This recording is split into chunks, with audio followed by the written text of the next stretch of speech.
Hello, this is Rich, and today I'm going to be doing a tutorial because, as I said, I'm back to doing RTS tutorials, and today's not going to be anything too new. The concept is already exists in my other tutorials, but the difference is today's tutorial is going to be on implementing camera movement and rotation in C++. Now, before it was done in flowgraph. All of it was done in flowgraph. It means you had to have a flowgraph for every level. And you also had to have the camera for every level. It's not how it works now. I spent all of the yesterday redoing my camera movement and rotation system in C++, so now it doesn't rely on flowgraph whatsoever. So just let me go over what it is that I did. Basically, you could take any level you want that you're working on and drag my custom entity on it, which I'm releasing with the source code as well. It's the same as the other game camera entity, but it has an extra Lua functions, some extra callbacks that I created in it. So what it is basically you have a level, and if you start the level without my camera, you might end up with some issues. It may crash on you. But what happens now is that if you don't have the camera in the level, what happens is it defaults to the first-person camera. So that way, no matter what, you can do my camera or not my camera, it'll work. So it'll default to the first-person camera. Now, if you want to use my RTS camera, all you got to do is you got to drag and drop the entity in your level and start it up, and you'll instantly be in my game camera. Now, how it worked before is basically I waited till the level was started and then spawned the camera and connected them. It doesn't work that way anymore. What happens is when the entity is spawned, the entity itself calls a function in C++ that tells it to basically create the camera. So I don't create the camera with C++ anymore. The function's there to do it, but it's actually the function is called from Lua. Okay. My sys C++ actually sends an event over to Lewis to call one of its callbacks that I made, and Lewis says, okay, good, go ahead, create the camera, and it calls my create camera function. So basically it's just drag and drop and go. That's all you got to do. Take the entity, put it in your level, and go. So that's how that works. No flow graph needed whatsoever, so there's a lot of advantages to the system, and you guys should understand why. Okay, so I'm going to limit my tutorials to 45 minutes. Try to, at least. That way they don't get too long, but it's long enough to pack good information into them. So I'm going to try to keep this to 45 minutes, and then part 2, part 3, whatever I choose for how many parts for this tutorial. But anyways, I have Cryengine opened. The Visual Studio 2010 opened, and I have my solution opened. And we're just going to go over how I did this, and the basic concepts on how to get this done. Okay, so you guys are familiar with my create RTS camera function. Nothing is changed. Besides, I chose to log out to the console when I create the camera and set a variable to show that the camera exists. This, even though it's here and it's different from before, it is in no way, I don't use this variable, so it doesn't matter if it's there or not. I don't use it. That's our create RTS camera function, but we got a whole bunch of other ones. Check this out. We have create RTS camera, create view params, and those are there. But now we have a move, okay, and a rotate function. I also have should move backwards, should move backwards, should move backwards left, should move backwards right, should move forward, should move forward left, should move forward right, should move left, and should move right, and I have an update. Those are the, so 1, 2, 3, 4, 5, 6, 7, 8, 9, 10, 11. 11 new functions. So let's go over them. First thing I want to do is I want to show you my Lua script real quick.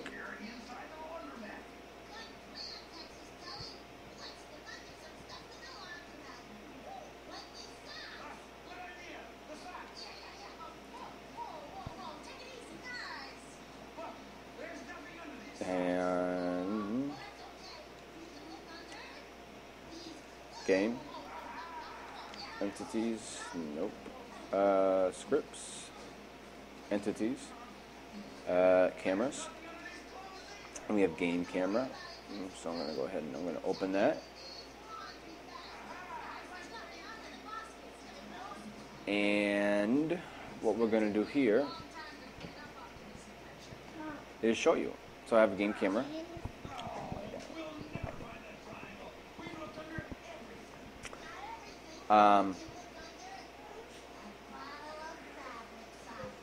So we have an onInit function, which we knew we had before. And it was just basically when the entities first created, it calls the onInit function, and that then calls the onReset. OnReset is when we reload scripts, or again it's spawned or whatever. It's called, and it's going to set its name, the entity's name, to game camera. Very important. We have an onUpdate function that isn't used.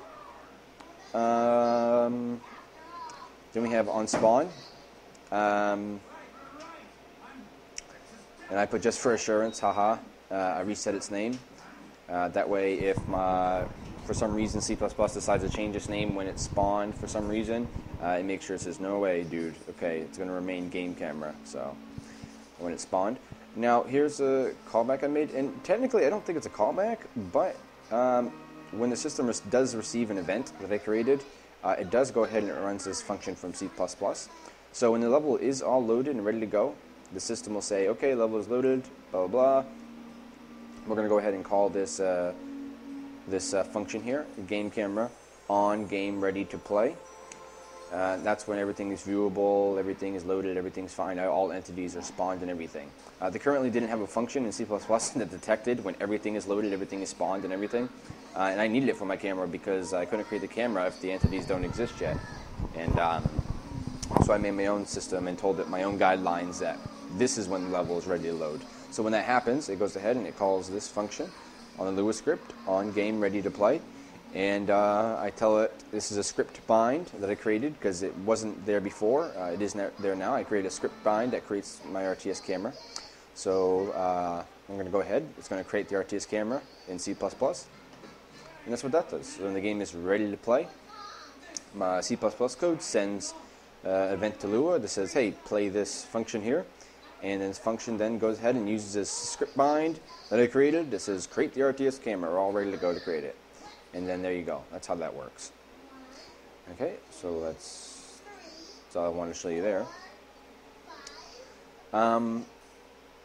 Cool. So let's go over these functions here. First, I had to find a way to detect whether the mouse was, because I'm moving the camera based on if the mouse is on top, left, right, or diagonals to move the camera and stuff. And I had to have a way of detecting. How do we detect if the mouse is at certain parts of the screen? Well, thank God. There are functions for that from the Cryengine renderer. So let's go ahead and find that. Let's see. Okay, so should move forward. Let's look at our should move forward, as in the camera should move forward. So what? So I'm going to be checking every update because I have an update function. Let's go ahead and check that first. We have an update function. And updated my camera. So what happens is on the game.cpp file during the update function that gets run every frame, I tell it to update my camera. Let me scroll down. And here, we tell it to update my camera every frame. So our update function of our camera is going to be run every frame. And, oops. During that, it checks for movement logic. So every update, it checks should move forward, should it move forward? And if it does move forward, should it move forward left, as in diagonal, forward and left? Or should it move forward and right? And if it shouldn't, then just go ahead and just move forward. And you also have, should it move backwards? Should it move backwards left? You get the drift. We'll cover this a little later. But I have every update, I have conditions that have to be met in order for it to move forward and left, and we'll get over that. So let's go ahead and move forward so we can just show you how I detect the screen position and the mouse positions to see if we need to move in a certain direction. Okay, so what we have here is we have an integer that I created, screen height, and integer screen left, screen width, which is going to hold the height and width of the screen. particularly the client positions, basically means my desktop resolution is 1920 by 1080, okay? 1920 by 1080. So what happens is this gets the client position. What that means, it doesn't get the position to get height and get width. It doesn't get the position height of my resolution on my desktop. What it does is, if I have a game and it's in windowed mode, it's in a window that's about this big, okay? It's in a window about this big, and we go ahead and we call that global environment P renderer, get width and get height. What happens is it gets the width and height of the actual window, the game window that we're working on. So it's not going to return the 1920 by 1080 that my resolution is set at. It's going to return the client position, meaning the application that's currently running. It's going to get the locations of the resolution on here. So if this window here was 800 by 600, then the get height and get width will return 800 by 600. Okay, so we go ahead and we get the screen height and screen width and store it in a variable. And this is done every frame, remember. And then we go ahead and we create two variables, again, floats, that will hold a mouse screen Y position and a mouse screen X position, because we want to be able to track the position of the mouse in our client app. Okay, to compare with the screen height and width, so we know what to do. And then we go ahead and we check if global environment P hardware mouse. We check that if we actually have the mouse activated and we're actually using the mouse. Okay, that's basic that's a basic description of it. Not the exact description, but it's the basic.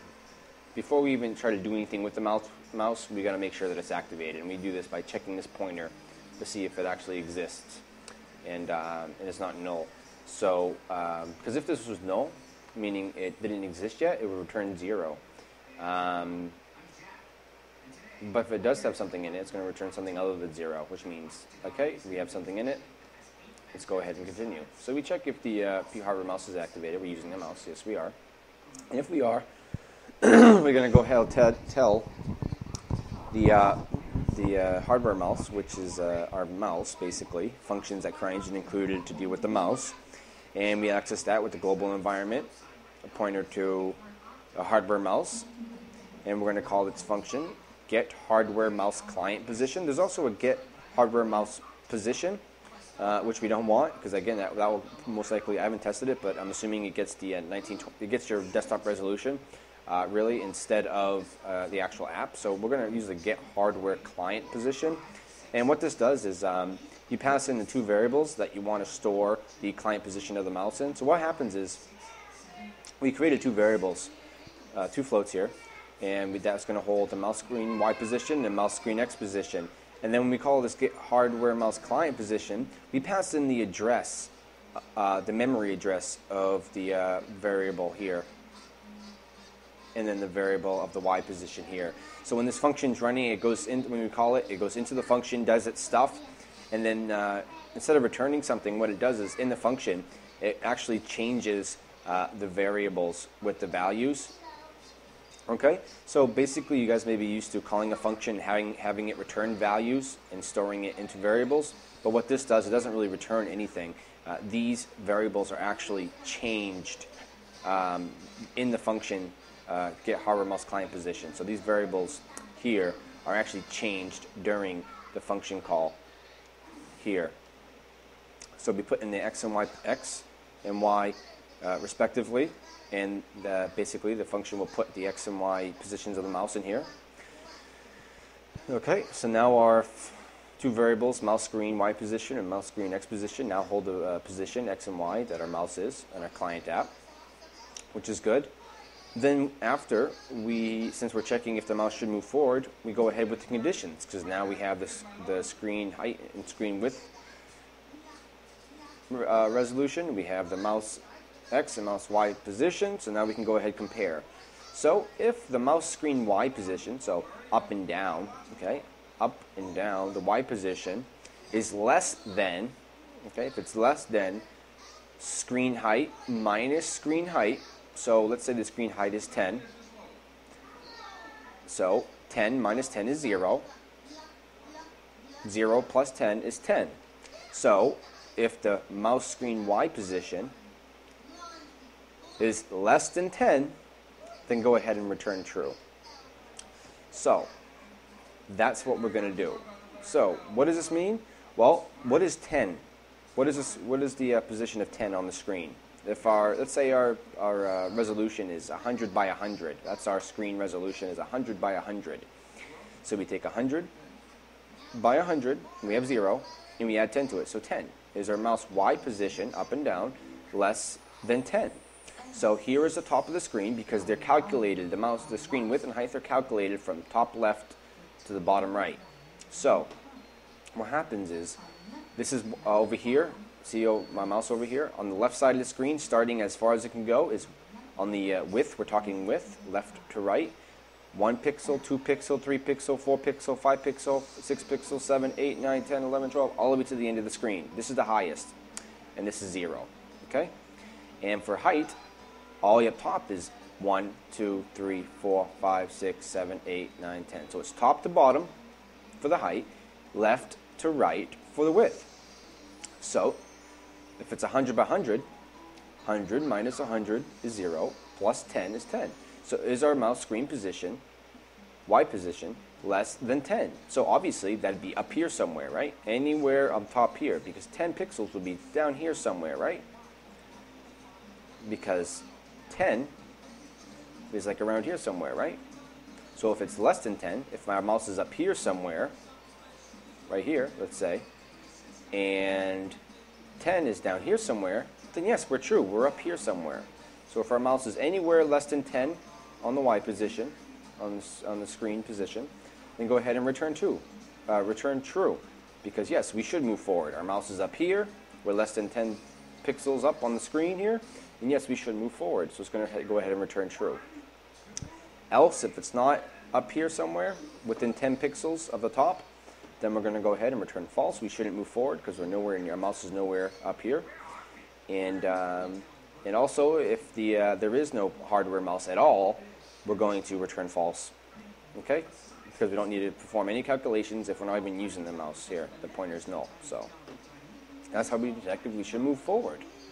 So we use the P hardware mouse in order to get the client position coordinates of the X and Y of the mouse, which is good. And we also use the renderer, global environment P renderer get height, and global environment P renderer get width to get the width and the height. Then we just compare. We compare our mouse position with the position up on the screen that the renderer got for us. Pretty neat, huh? So that's how we do that. That's how we detect if I should move forward. Now the camera doesn't obviously move because we just did some calculation that, hey, we should move forward. So we're going to go ahead, should move backwards. I'm just going to go over a couple of these because they're all the same thing, just a couple of values switched around. You should get the idea. So again, we're going to create two, screen height. This is moving backwards. Should move backwards. It's checking if it should move backwards. And this is run every frame, like I said. And we have integer screen height, integer screen width. Again, we got these. We got the renderer. We got told the renderer to get the height and width of the screen, our client position, the client screen, I mean. And we had made some floats with the holds of screen Y and screen X. And we also check again if there's a P hardware mouse. Okay, if it's not null, we check if it's not null. And if it isn't null, go ahead and continue because it exists and we can use it. So then we go ahead and tell the hardware mouse to get its client mouse positions. And again, we pass in the X and Y memory addresses of our variables so they can be changed to the proper values during the function call to get hardware mouse client position, which is good. And then we check if we should move backwards. Well, if mouse screen Y position, again, if the up and down, okay, Y position up and down, is more than screen height. Let's say the screen height is 100 by 100. So 100 minus 10 is 90. So let's say 0, 1, 2, 3, 4, 5, 6, 7, 8, 9, 10, blah, blah, blah, all the way to 100. So 90 would be like right around here. And if we're more than 90, if our mouse screen Y position is more than 90, see, here's 90. If it's more than 90, so our mouse is down here somewhere along the bottom, yes, we should move backwards. Okay?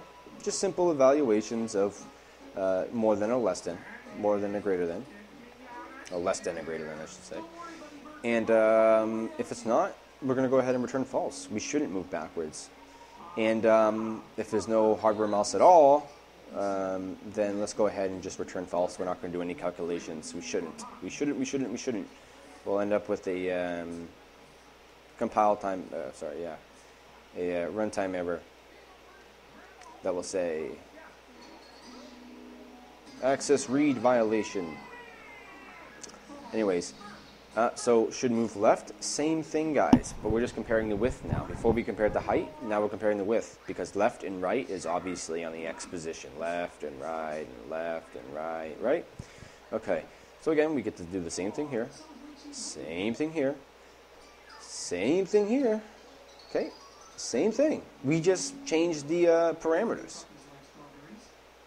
See what I'm saying? We just changed the parameters. Now we're testing it to screen width minus the screen width plus 10. That will give us a value of 10. Obviously, a number minus itself is 0 plus 10. So we're just checking for 10.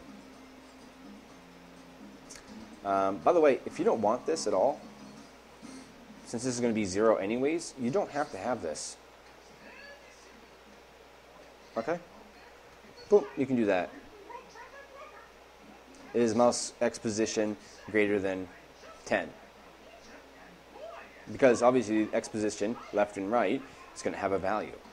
And if it's greater than 10, if it's less than 10, which 10 is going to be over here, remember? Left to right. So we have 0, 1, 2, 3, 4, 5, 6, 7, 8, 9, 10 pixels, 11 all the way over, right? To 100. So if it's less than 10, so if 10's right here, let's say, because 1, 2, 3, 4, 5, 6, 10, let's just say, okay, anywhere on this, okay? So if it's less than 10, if our X position is less than 10 over here, then yeah, it's true. We want to move left, because our mouse is over here somewhere. Okay. Else, we have return false. Yeah, if it's not, our mouse is not over here, then yeah, we don't want to move left.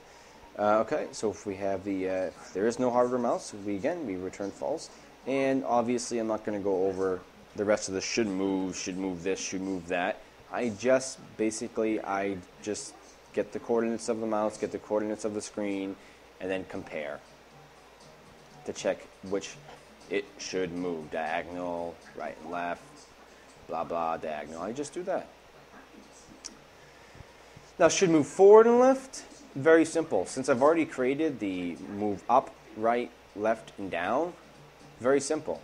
For everything exactly the same, but for the condition, since this is forward left, I just put if, and I just put in the conditions for forward, and then I put and the conditions for moving left. So if the mouse is if the mouse is in a position where it should move forward, and the mouse is in a position where it should move left, then yeah, move left, diagonal. See, diagonal up here. So that's all I did. So on the should move forward left, I just put if, and then the conditions that were for the forward, and then and the conditions for moving left, which right here. See, whoop, that's all I did. And the same thing, forward, right. Everything's the same. You just put in the conditions for moving forward, and the conditions for moving left. So if they're both true, if it's up here, okay, if it's up here somewhere, and if it's over here somewhere, meaning they're matching, they meet the conditions for being in both, which the only possible way for a mouse to be on the top position and the right position is if they're somewhere along in this thing here where they intersect, okay? That's how we detect that. Should move backwards left, blah, blah, blah. Should move backwards right, blah, blah, blah. So that's how we detect camera, mouse positions, and screen positions there. Okay? And then we decide if it's true or false, if we should move forward, left, right, doesn't matter, any direction. So now we're at our move function, which does all the calculations for moving the camera in those particular directions. Okay? Cool, cool. And then I also have a rotate function that's going to take care of all of the rotating of it. And that's pretty much it of this right here, of this function. I mean, of this mouse thing here. There's a couple things I want to show you that I had to modify outside of here, the CPP file here. But I'm just going to go ahead and go over this. real quick, and these will make sense later on. Again, my source code is being released for free, obviously, all the time it is. So what we have here is we have, let's go to the move.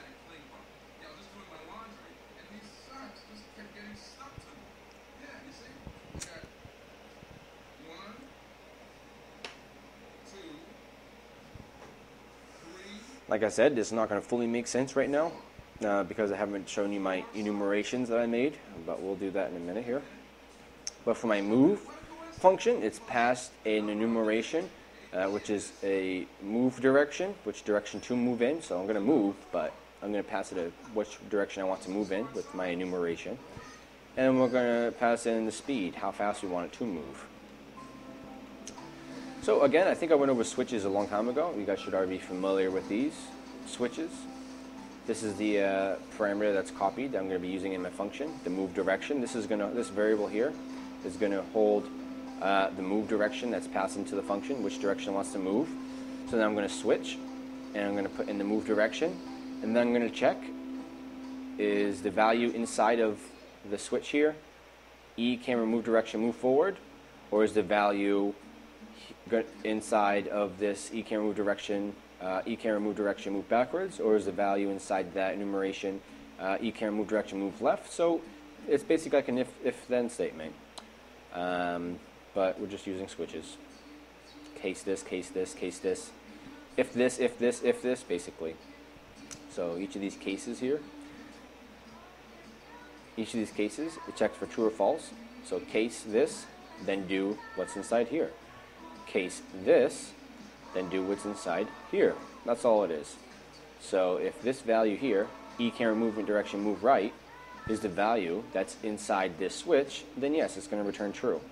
It's going to go ahead and it's going to do it. So that's what we have. So let's go over the enumerations that I have on this. So if it's move forward, we go ahead and we move forward. If it's move backwards, let's go ahead and move backwards, move the camera backwards. If it's E camera move direction move left, let's go ahead and move the camera left. And if it's move right, let's go ahead and move the camera right. If it's move forward left, let's go ahead and move the camera diagonally forward and left. If it's move forward right, let's go ahead and move the camera forward and right diagonally. And if it's move backwards left, let's go ahead and move the camera backwards and left. And if it's move backwards right, let's go ahead and move the camera backwards or right diagonally. That's my move. And for the rotate, it's the same thing. Same exact thing as the move, but we're just passing different types of enumeration, which I made E camera rotate direction. And the directions we have is E camera rotate direction left. Yeah, if we're going to be moving, rotating left, then rotate the camera left. If we're going to be rotating right, let's go ahead and rotate it right. If we're going to move it rotating up, let's go ahead and rotate it up. And if we're going to rotate it down, let's go ahead and let's go ahead and rotate it down. So that's how these work. Now me myself, I haven't really found a really perfect reason for enumerations.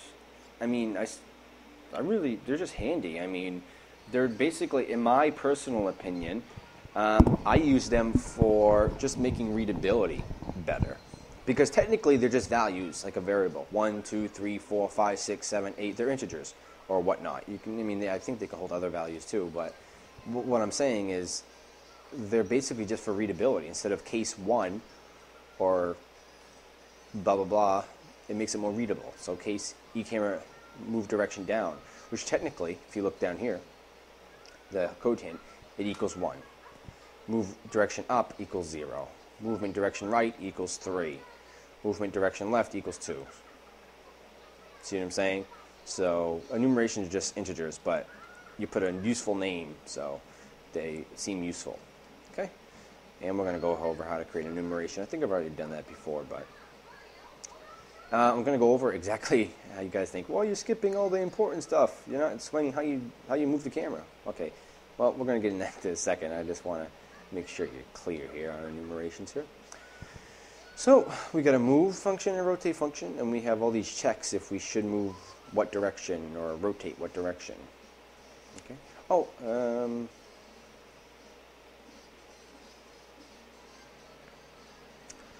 I'm going all all the way up to my update function. And movement logic. This is all movement logic, blah, blah, blah, blah, blah. Checking if it should do something, if the camera should be doing something at that particular frame in time. So we check if it should move forward, and if it should move forward, if it's somewhere up here, we also check if it's also in a position to move diagonal. So here, you'll understand, I'm not going to really go into it deeply, because you guys should understand why I put an if statement of should move forward, of should move forward left inside of the if statement of should move forward, is because I want should move forward. I want the diagonals, moving diagonal, to be a priority over moving left and right, as in if the moving and diagonal conditions are met, then it shouldn't move forward or it shouldn't move left because we want to move diagonal. So it takes priority. So first I check if it should move forward. Okay, if we should move forward, don't do it yet. Let's check if we're also in the position to move left as well. And if we are, then that means that our mouse is here, our mouse is here, so it's in a diagonal. So we're going to say stop everything, go ahead and move. See, I call my move function. So if we should move forward left, because it calls this function, should move forward left, yep, we should move forward left. So I'm going to call move function that I have, that's way down there, and I'm going to pass it the enumeration. I'm going to say move and E camera movement direction, move forward left. I'm going to pass it that value. Obviously this enumeration equals 4. So I could technically say move 4 and then the speed of 0.05. And this is underscored because it says it's not an enumeration, but technically, yes, this is a value of 4. It's the same thing. Okay, so move, E camera movement direction, move forward left, and a value of speed, 0.5. And it goes ahead and it calls the move function and it moves the camera diagonally, forward and left. And since this is else, it skips everything else. See how it didn't move forward? Because we have a forward here. Move forward. Yeah, we move forward. Else. Meaning, if we shouldn't move forward left and we shouldn't move forward right, then yes, we have to move forward. So this way, our moving diagonal takes priority, which it should. Otherwise, it won't work any other way. Because if you're a diagonal, that's going to try to pick, should I move forward or should I move right? No, you want it to take priority and move diagonal. So if it should move forward, we're going to check if it should move diagonal afterwards. And if all else fails, then yes, we should move forward. Got it? Good. And then for should move backwards, right? We check should also move backwards left, should move backwards right, and if all else fails, just go ahead and move backwards. Send in that enumeration, move backwards, and a value of 0.5. And should move left and right, same thing. If should move left, it goes ahead and runs that function. Should it move left? If it's true, yeah, should move left. Go ahead and move. Call the move function and give it the E camera move direction, move left. See how that works? It's an enumeration I'm passing in. And then on the should move left, the sign should move left. Blah, blah, blah, blah, blah. So let's go to the move function. Move. And we check. Since we passed in an enumeration, should move left, right? We're going to be checking if any of the cases are equal to what we sent over. Should move left. Should move back forward? Nope. It's not that one. Case E camera movement direction move backwards? No, not that one. E camera movement direction move left? Oh yes, it does equal that. So let's go ahead and do what we said here. That's all, guys. That's how that works. Let me just show you my enumeration here. RTS camera.h. Okay. So on top here, enum keyword. Enum. E camera movement direction. They're all capitalized. They don't need to be capitalized, but enumerations usually are capitalized. You don't need to, though. You can name them whatever you want. It's kind of like declaring a class, if you think about it, because you have the keyword, then you have the name of, then you have the name of the enumeration, then you have the scope resolution operators, opening and closing, and you also have the closing semicolon, because in regular scope operators you don't need the semicolon, but in classes, like RTS camera class, at the end you need a semicolon. So yeah, they're kind of like classes. So, god damn. Hold on, guys. Oh man, I'm out of smoke, so I'm sitting here smoking stubbies.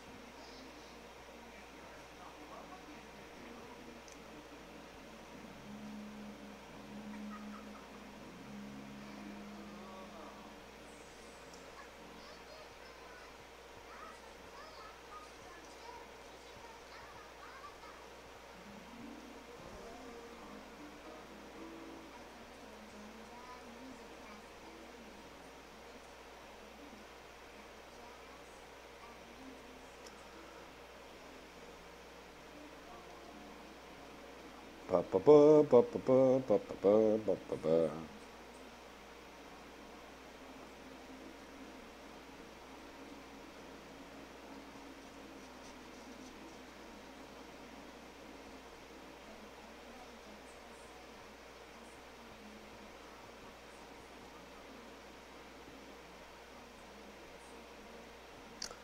Ba ba ba ba ba ba ba ba.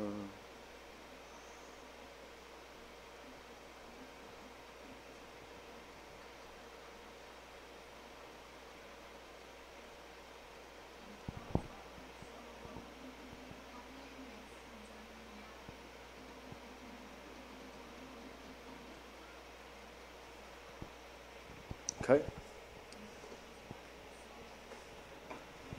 Ba ba ba ba ba ba.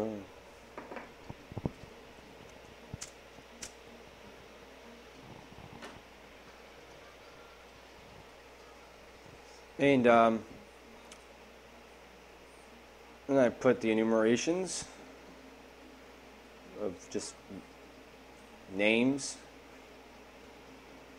just like this, and you have to add a comma at the every single one, comma, comma, comma at the every single one. Okay. Now I gave the first one a value, and you say, gave the first one a value. That's weird, but the rest ones don't have values. Oh, that's because you give the first one a value. You don't have to. They give themselves value technically. Since this is a list, 1, 2, 3, 4, 5, 6, 7, 8. There's 8 of them. They'll automatically assign itself values. Like the first one will be 0. The second one will be 1, third one will be 2, 3, 4, and so on. But you have an option of giving the first one a value, and then they'll all base it off of that. So I gave the first one a value of 0. By default, if I didn't have this,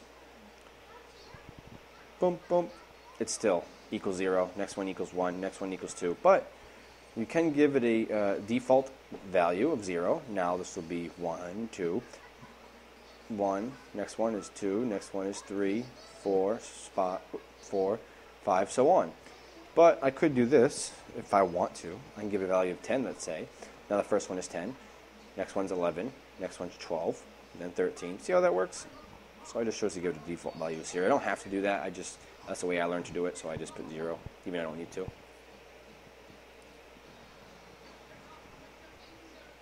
And I made a rotate direction as well. Another enumeration. E camera rotate direction up, down, left, right. Give it a value of 0, 1, 2, 3, 4. 1, 2, 3, I mean. So that works. There we go.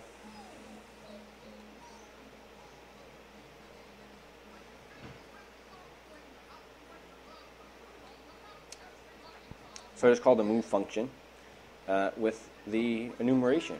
See if they match. So it's just a way of basically giving things neat names so that you know exactly what you're doing. So now let's go over the actual movement. How do these things move? Let's go ahead and do that. To be honest, I looked at my flowgraph and I saw how I did it in flowgraph, and I just redid every single step that was in flowgraph. I converted to a C++. So every node, I figured out, okay, what does this node in flowgraph do? What does it do? And then I took that exact node and I did it what I thought that node did in C++. Then I took the other node, the next node, let's say, in the connection, and I said, what does this do? So I'm going to try to emulate that in C++. So that's what I did. I did every node. And that's how I figured out how I can do it in C++. I wish there was a converter for it, but there isn't. Let's see. So if it should move backwards, let's say if the camera should move backwards, we detected, yep, our mouse is down here somewhere and we should move backwards. So first we're going to make the vector 3 cam current position. Now first of all, very important, we're going to check if the camera exists. So my RTS camera has MP game camera entity, which actually holds the actual entity that's in my world, that camera entity that's in the game world, and that's what this is. So first of all, before we do anything with the camera, we're going to make sure as hell that we're going to check and make sure that it exists first. We're going to check if this pointer to the game camera entity actually is there and it's fulfilled and it's not a null pointer. Because we don't want to do anything with the game camera entity unless it actually exists. Otherwise, again, read access violation, runtime error.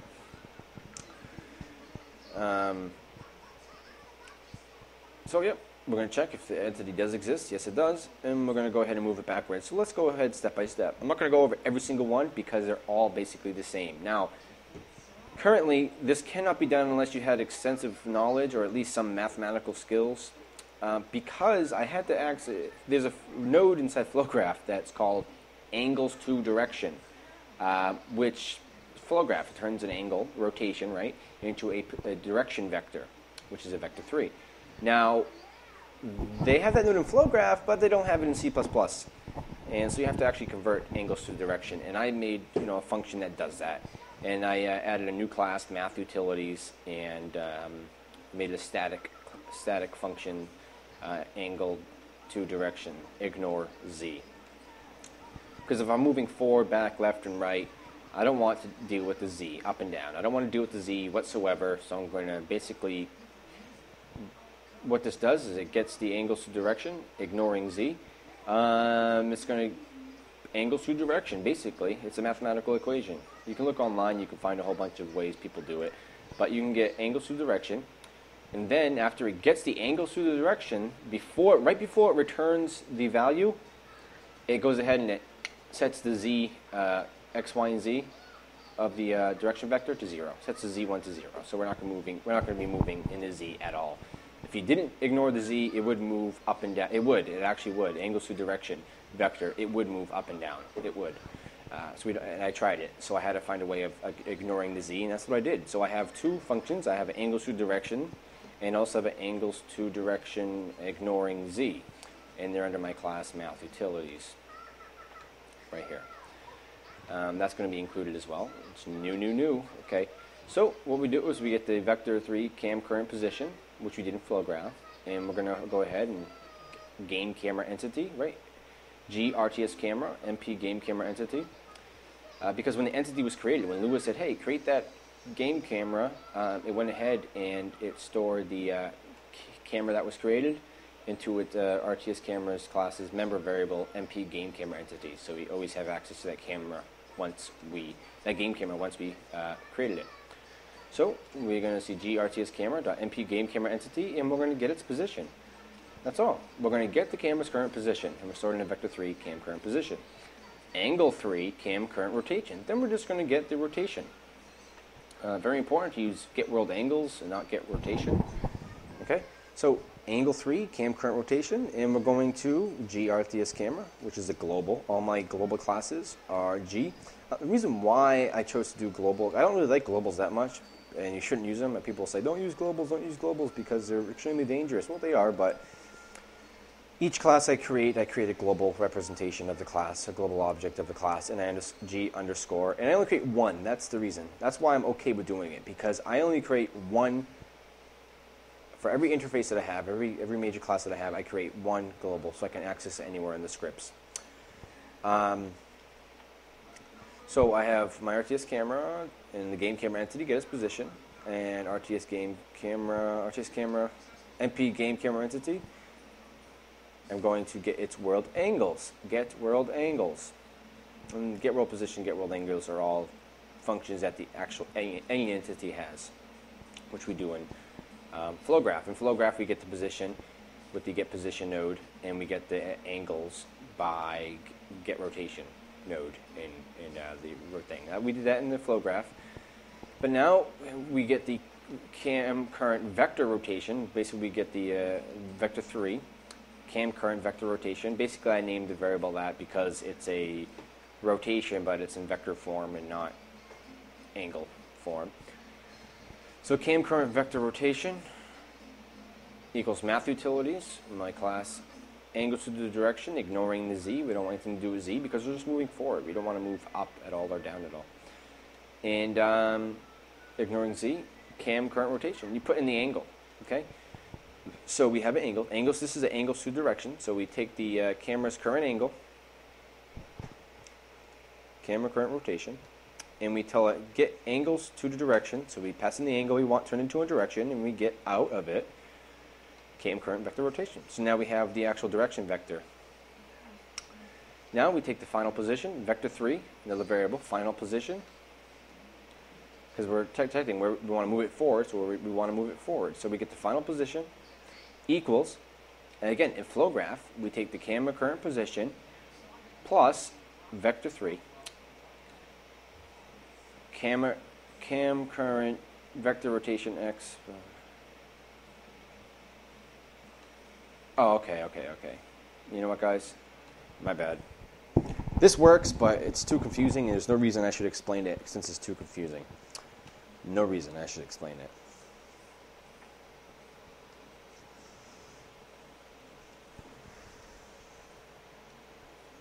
I'll just change that up. Oops. Okay, very simple. So vector 3 final position equals the camera's current position plus the camera's vector rotation times how fast, times our speed variable, how fast we want to move it. Look into flow graph. That's what we did. We took the camera's current position and we added the camera's,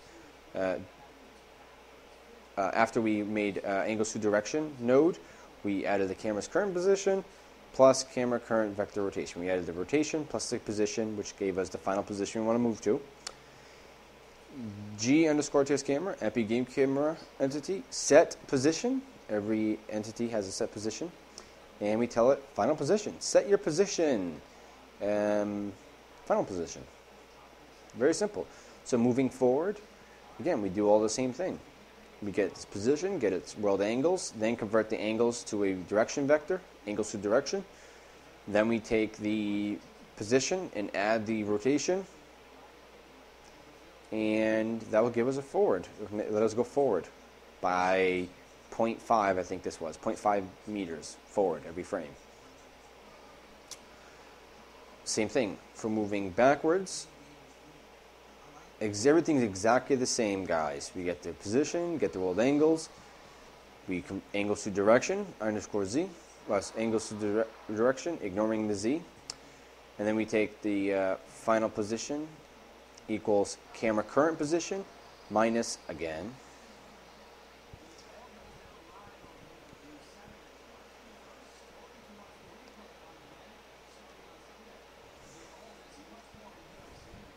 don't need all of that, minus the camera vector rotation, camera position, minus the camera vector rotation, plus speed. Because we're going forward, we want to add the rotation here. And because we're going backwards, we want to subtract the rotation from the position. Now, we're going to be moving, if it's moving left, we're going to do this, same thing. We're going to get the position, get the world angles, then we're going to math utils, angles to direction, ignoring z.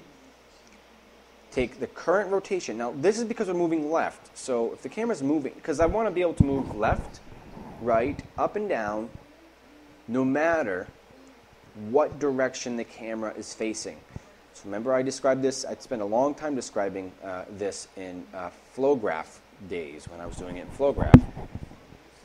Is that if I'm facing this direction forward, and if I go left, I want the entity to go left. If I go right, I want to go right. But if I turn 90 degrees, if I turn 90 degrees, and I go forward, I want it to still go forward. So I want to move forward, down, left, and right relative to where my camera is facing. So this is what I do to achieve that. If I want to move left, okay, after we get their position and world angles, now we're going to get turn the rotation into a angles to direction. We're going to turn the rotation into a direction vector. So what I do, so if I want to move left, no matter where I'm facing, I want left to always be left, no matter where I'm facing, I have to do this.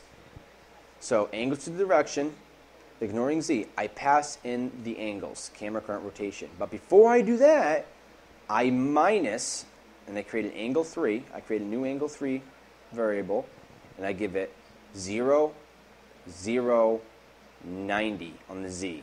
X, Y, Z. I give it 90 on the Z axis. Meaning, I want to take my camera's current rotation. So if no matter which way I'm facing, I want to move left. Now what is left? Left is 90 degrees to the left of you, right? 90 degrees to the left of you. So 90 degrees on the Z-axis is turning left. Why? Because we're minusing 90. So we're minusing 90 degrees on its rotation, which turns us left. If I wanted to move right, I'd add 90 degrees to its rotation, its Z rotation, which would turn us right. Get it? So no matter which way I'm facing, camera current rotation, no matter which way I'm rotated, I'm going to subtract 90 degrees on the Z-axis so I get the direction of left. No matter where I am, no matter which way I'm rotating, I'll get the left direction relative to me all the time. One thing I have to do, because I tried this, apparently I need to minus radians, so you can measure angles if you know mathematics. I'm not going to go too deep into it, but if you know mathematics, you can measure angles in different ways. One way to do it is to do it in degrees, which is the most common in my opinion, degrees, or you can do them in radians. Apparently, they're dealing with radians here, with the rotations and stuff, so we turn 90 degrees. We want it to get the minus 90 degrees on a Z position to get the left direction. So we just make sure we turn it to a radians first before we do so. So deg to rad is a Cryengine already existing function. It's already existing by Cryengine. Also defined, I guess. It's already existing from Cryengine, and it means degrees to radius. Means it turns degrees into radians. Degrees into radians. So we have an angle 3, which is 90 on the Z-axis. So we want to minus 90 on the Z-axis. But before we do so, let's turn this 90 degrees on the Z-axis into radians and then subtract. So there we go. So we take the camera's current rotation, because we want to move left, we take the camera's current rotation, no matter which way it's facing, we want to minus 90 on its Z-axis, so it's get the left direction. There we go. So camera current vector rotation will now be the left direction of where the camera is. And then we want to move left of the camera, so since the camera current vector rotation now is the vector that's left of the camera, we'll move left. So we're going to take the camera's current position minus the camera's vector rotation times how fast we want to move left. And then we just take our RTS camera, MP game camera entity, and go ahead and set its position to final position, because final position was the finally calculated position. Movement right, same thing. Remember right here. Remember camera rotation minus 90 on the Z-axis, which gets the left direction based on where the camera is rotating. Minus, okay. Well, everything's exactly the same, except for moving right, we add 90 to its current rotation. So we get the right direction, no matter where it's facing. So we can always move right relative to the entity. No matter which way it's facing, we'll always move right side of the entity. And back and forward, same thing. Move forward left, which is moving forward in right, same time. Same exact thing, guys. Same exact thing. Basically, do everything the same except for camera current rotation minus 135 degrees on the Z-axis. If you do it, you know, what's 135 degrees? Forward, left. It's oops, diagonal. Diagonal, because 45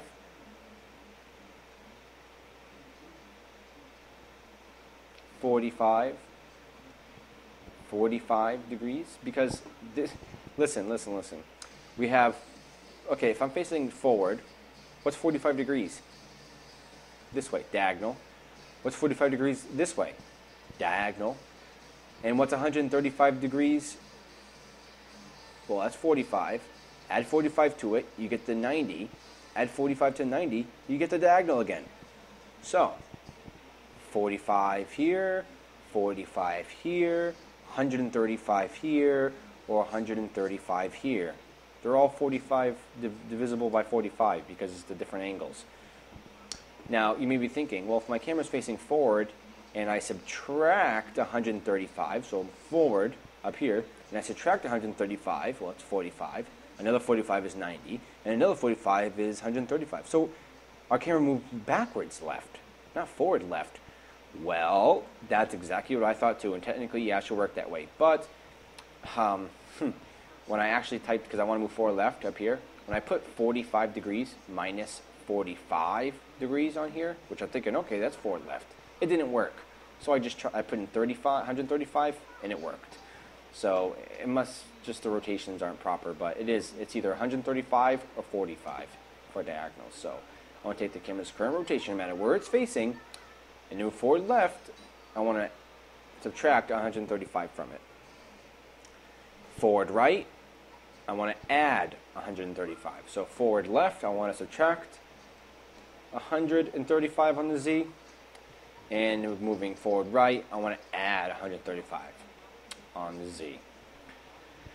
For backwards left, I want to subtract 45. I want to subtract 45 from the Z, and then I want to, moving forward right, backwards right, I want to add 45.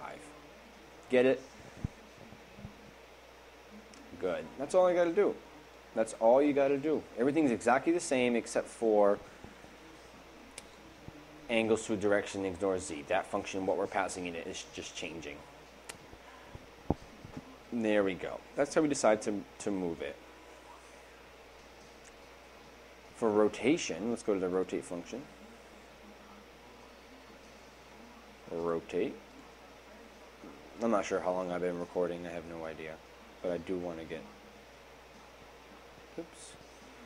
the rotate. So when the conditions are right for rotating, which we haven't discussed yet, we haven't discussed if the conditions are right for rotating, because that's actually done by the keyboard, because I'm moving, mouse would detect the screen positions and stuff like that to move, which we do that. But for rotating, since I'm rotating with the arrow keys, what happens is, depending on what arrow key I press, and I'm not going to go over this now, I want to keep this video as short as possible, but this rotate function is called whenever I press an arrow key. Certain arrow keys, called the left arrow key, we'll call the rotate direction function with E camera movement direction left enumeration. Pressing the right arrow key, we'll call the rotate function with the E camera rotate direction right. Pressing the up arrow key, we'll call the rotate function with the E camera rotate direction up. And down, we'll call it with the down. Okay? But let's just go over the logic here. And the speed as well, how fast we want to rotate. So again, we have the switch. Everything is exactly the same. E camera rotate direction left. This is actually very simple, actually, compared to the movement. Jeez.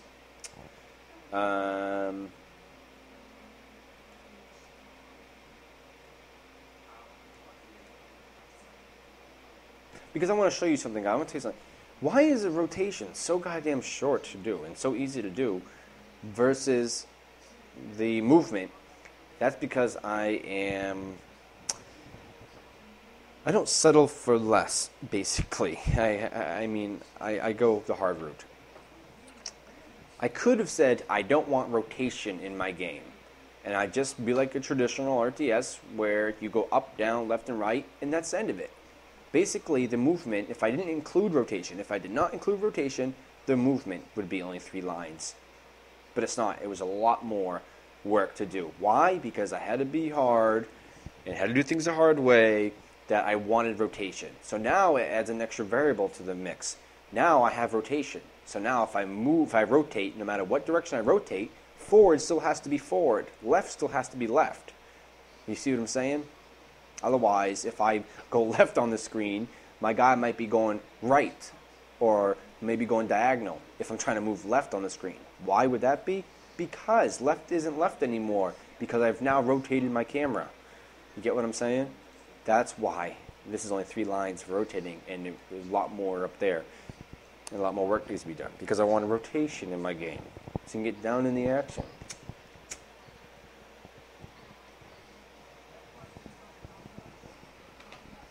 So we want to rotate left. First of all, you guys know this, we got to make sure that we have the game camera actually exist by checking if the pointer is not null. And it's not null, then let's go ahead and rotate the camera. So we have angle 3, which is the current camera rotation. Let's go ahead, let's get the world angles, let's get the rotation of it. Now, angle 3, camera adjusted rotation, because we're going to be turning it left, so I just made another variable, adjusted rotation. Camera rotation plus angle 3, right? Because you can't add it, you can't take an angle 3 variable and add an integer to it. So in order to do that, you have to create another angle 3 and then put the integers in x, y, and z. Okay? So adjusted rotation, you want to move left, we're going to take, it's so easy, camera current rotation and add, well, what was the speed variable? 0.5 or 0.2? I think it's 0.2 for the rotation. 0.5 for the movement, 0.2 for the rotation. That's it. You take the camera current rotation and you add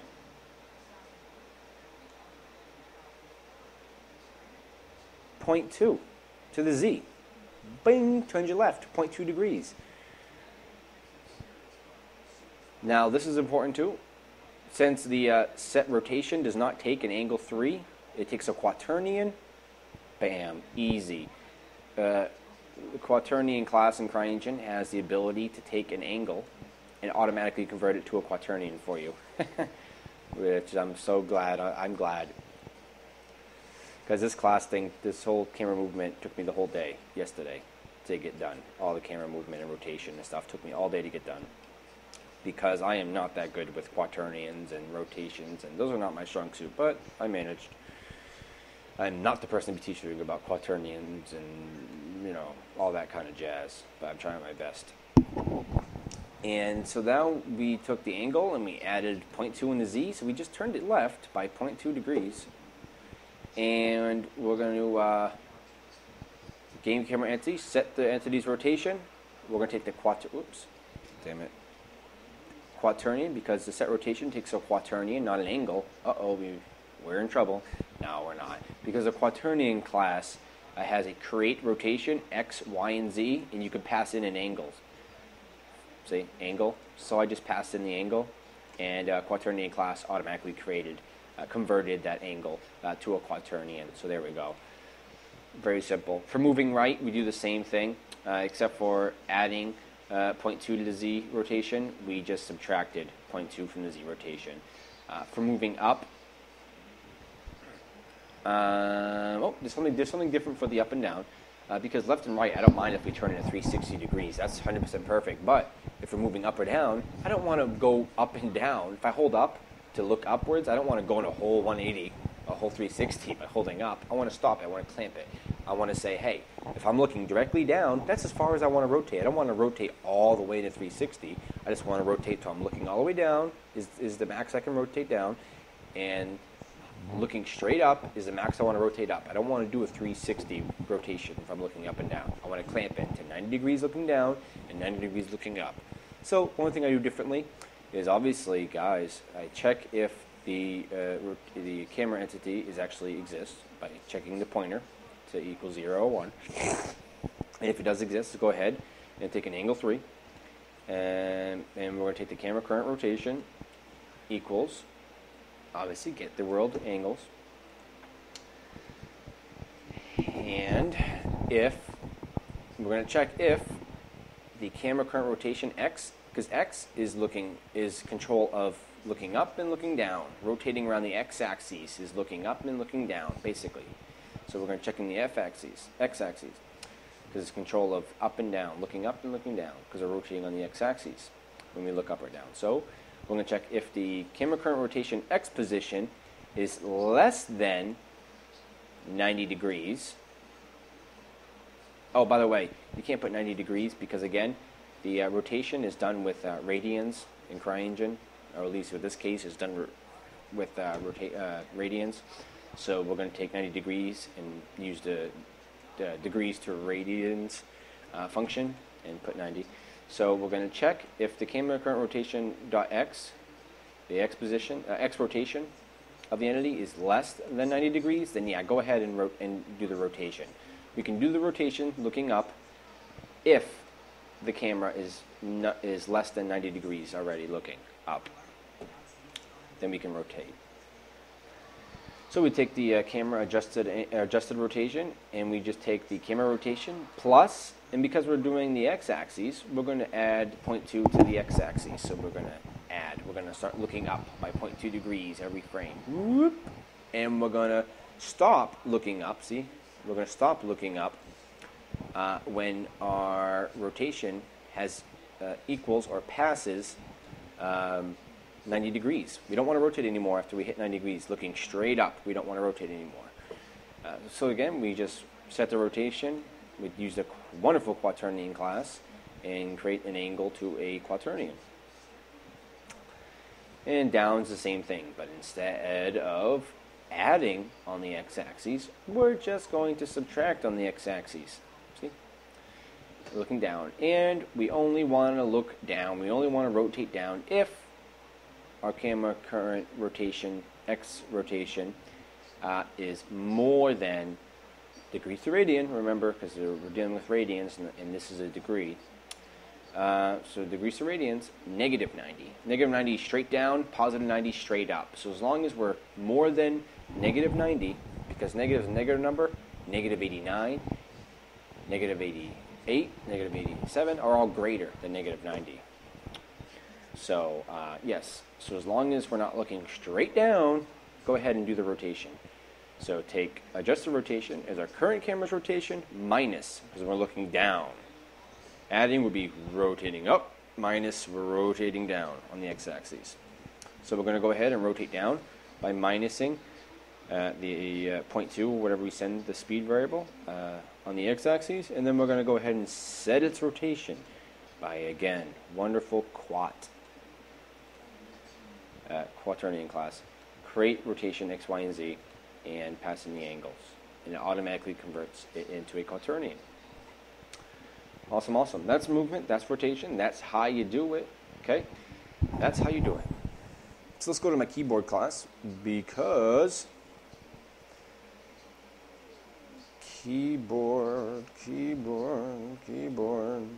because our keyboard events, basically when we press keys, is going to be in control of sending those rotate events. So keyboard event, case E key hardware keyboard event H key release. No, we're looking at arrow keys. So left key pressed, right key pressed, up key pressed, down key pressed. So in case our my keyboard class is past an arrow key event, it's going to call the RTS camera's rotate function. And we're going to send in the E camera rotate direction left. Yes, when we're pressing left key, we want to send the E camera rotate direction left enumeration to let our rotate function know we want to move left. And we're going to give it the speed variable a value of 0.02. Same thing. E hardware keyboard event right key pressed. We're going to do rotate function. And we're going to send it the enumeration of, obviously, E camera rotate direction right, and of speed, how fast. Wow, that was cool. All right, one thing which is kind of a bummer, this code works in the editor, kind of. Yeah, kind of, I guess. Not really. Not really. The camera works, kind of, and the movements I don't think work. It only works in the launcher. Okay, that's the bad thing about it. It only works in the launcher, but it shouldn't be too bad.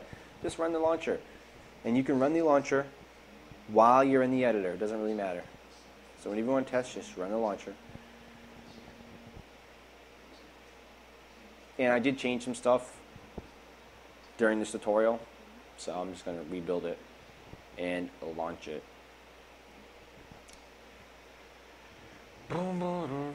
There's some stuff I didn't cover because I don't need to right now. I'll do that. It's going to be in a separate tutorial about something totally different. I'm going to describe exactly how to add keyboard input, how to detect keyboard input, and how to detect mouse button clicks and stuff like that. Okay? That's going to be a separate tutorial because you see these here. Well, when the left arrow key is pressed, you're sending these functions, but how do you even get to know if the left key was pressed or the right key was pressed? Well, that's going to be a separate tutorial, but all I wanted to show you is how we created the camera and how we got the movement and rotation done. So again, my camera system is vastly improved. Vastly improved. No flowgraph needed. Drag and drop the camera in your level and go. That's it. Drag and drop the camera in your level and go. No need to fuss around with, making a flow graph, extensive flow graph for each level, copying, pasting, blah, blah. Just drag the camera and go. Okay, guys? And, well, time for testing. Let's go ahead and test.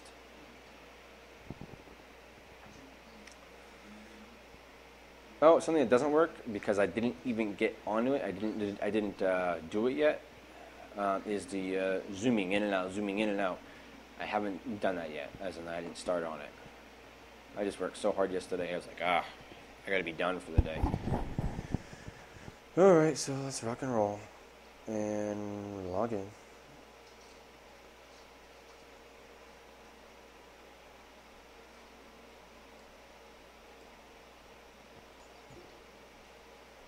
I don't know if you guys can see or not, but this is weird. Definitely weird. Graphic settings. Okay, you guys should be able to see if you guys didn't before. Anyways, see, I'm not in a full resolution, so I'm going to show you that it actually is the client position that works. Okay.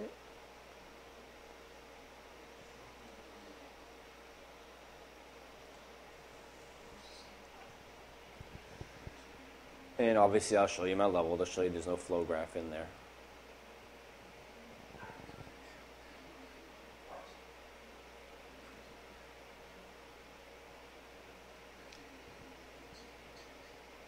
I got 2 appointments today to bring my children to. God damn, I never get a break. Gotta bring my son to the dentist, my oldest son to the dentist today at 2, and then bring my youngest to his 18-month appointment at 4.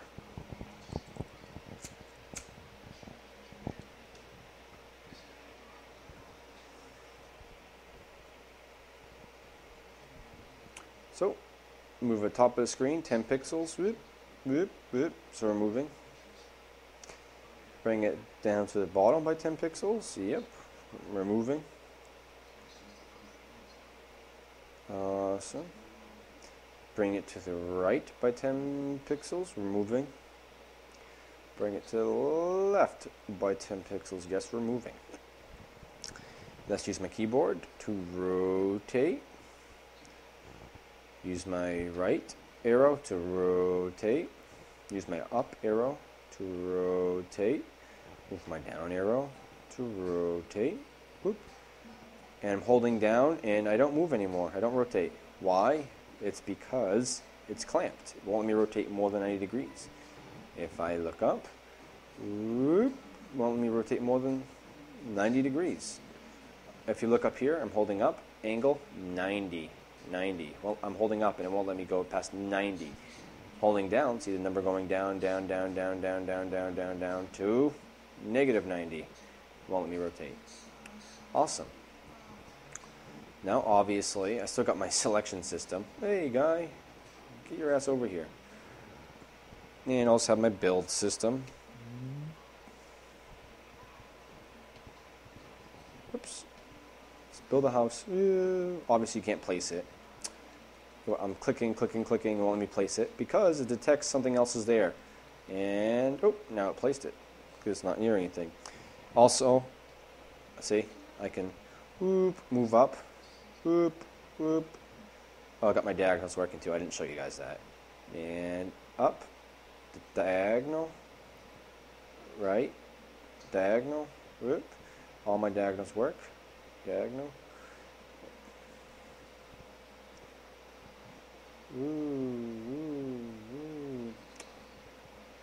Whoop. Place.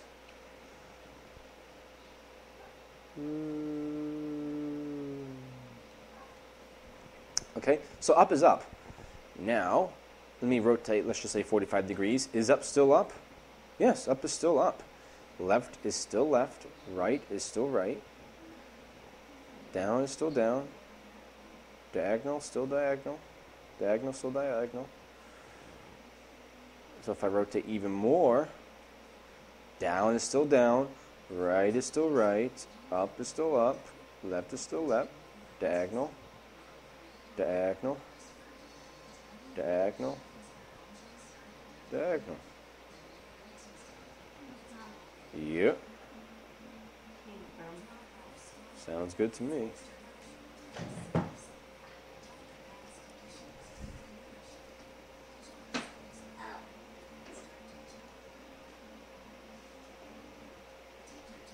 Awesome. Alright guys, just wanted to show you guys that. Pretty damn cool, huh?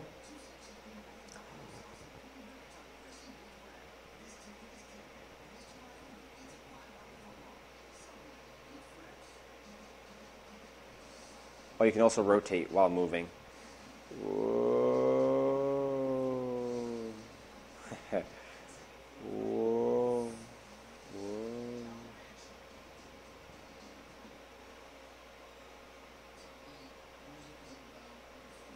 Now, this is a little error. If I exit the game, I'm going to exit and go back in, something does happen that is not supposed to. I don't have my camera anymore. I have my first person view.